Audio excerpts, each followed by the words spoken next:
No, don't bend them, for gosh sakes. Oh no. Oh. Matatapos na rin kami, guys. Finally, we can go together outside, just two of us. Oopsie. Hi guys! Welcome back sa aming channel. Meron kaming ginagawa ngayon sa backyard. Ayan, no? Alright. Naayos namin. Kasi si Kinsley, nagdidig siya sa ilalim. So, we will cover it. Ito si Kinsley, o pasaway. Wala ka na mapupuntahan sa ilalim, girl. Hindi ka na makakapunta doon. Pakita ko sa inyo. So, ayan guys. Kasi before, Kinsley loved to stay there underneath. Kaya ayan. Mom and Dad is helping us to cover it. Hey. It's hammer time. Yeah. So they call it here lattice. Lattic. Diba? Tignan nyo naman. Looking good. Tapos meron kami dito yung malaki. Hatiin daw nila to. Nilagyan namin siya ng parang, ano ba yan? Coat? Pamprotect daw sa tubig, sa water kapag ka naulan. Hindi siya agad, alam mo yun, masira. Katulad nito, meron kasi tong parang, inano si, ano, tawag nila, treated daw, na treat. Para pag inulanan, hindi siya yung, ano, tignan mo. Siguro pag hindi siya treated, mabilis siyang rumupok. Hindi lang kita kasi white yung ano kahoy. Natuyo na rin siya.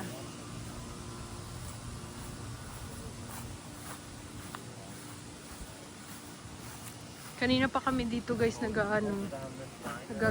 So mga siguro mga 2 hours. Tignan nyo naman yung malaking puno namin guys. Ayan o. Super laki ng puno na yan. Alam mo yung parang acacia tree?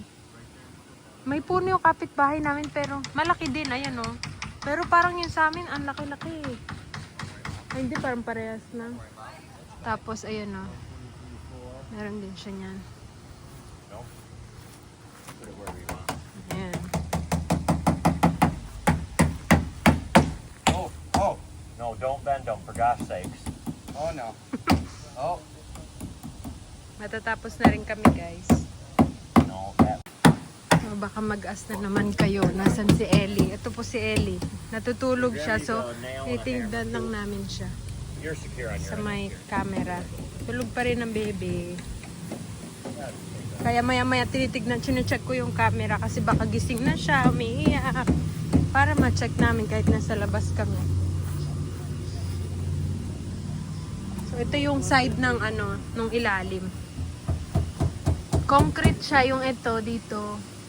Dati talaga wala tong sunroom guys. Kumbaga nilagyan lang nila ng sunroom. Tingnan nyo naman, merong hagdan dun, 'di ba?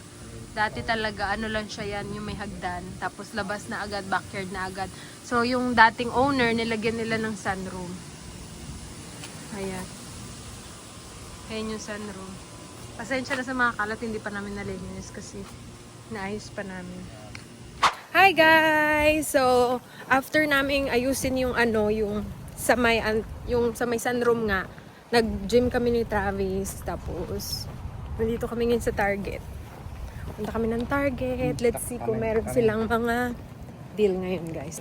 Well, babe, finally, we can go together outside, just two of us. Kasi ang nagbantay sa kay Ellie. We're only in here for 5 minutes. Yeah. Alo, kasi ang nagbantay kay Ellie, yung lolo't lola niya. Andun sila ngayon sa bahay. So, ang uwi nila guys, Saturday. So, Sunday ngayon. We're just going to get milk and leaving, right? No.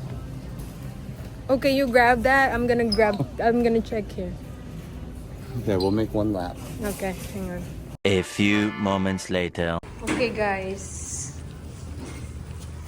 Napabili na naman ako. Every time I go to Target, babe, I always buy stuff. Tignan nyo, backpack. Dalawang backpack.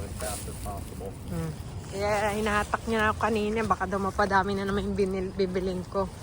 Tapos meron ako mga damit na binili. Tapos backpack na iuwi ko para sa Pilipinas. Bibigay ko sa kapatid ko. Bumili rin kami ng diaper ni Ellie, guys. So, hindi na ako nag-vlog sa loob kasi ang ingay ng music nila. Alright, uwi na kami, guys. Okay, mag-sleep na si Ellie. Mag-read ang daddy niya. The war for Canaan. The largest city near Israel's camp was Jerusalem. There the people worshipped idols which are false gods. The king of Jerusalem joined with 4 nearby cities to destroy Gibeon. They made peace with our enemy Israel, he said. Soon the people of Gibeon heard this. They went to Joshua and said, "Come quickly and help us. Hurry before it's too late." Joshua moved swiftly. He called out his army. All night they marched up into the mountains. Suddenly they came up upon the 5 kings at Beth-horon. There they fought a great battle. The enemy panicked and the Lord rained hailstones on their armies. Israel destroyed the armies of the 5 kings. Then Joshua turned north to fight the kings there. At the Lake Meron, he defeated the northern kings. There were 6 great marches and 6 battles in Israel's war for Canaan. There were east of the Jordan River while Moses was alive. Joshua won the battles of Jericho, Beth-horon, and Merom, west of the river. But many years passed before Israel won all the land. Look at her face. The end. Good girl. Good girl. You need to sleep. Yeah, she sees her grandma. She loves grandma. Go night-night. You go night-night now. Alright guys, di ba kahapon inayos namin? Ito na siya, yung itsura. So yung kabila na lang yung inaayos nila. Kinsley, oh. Ito si Ellie. Nilagyan ko siya ng ito. Kasi, minsan kasi malamok dito eh. Pero, yan, pinaarawan ko na rin siya, guys. Maaga pa naman.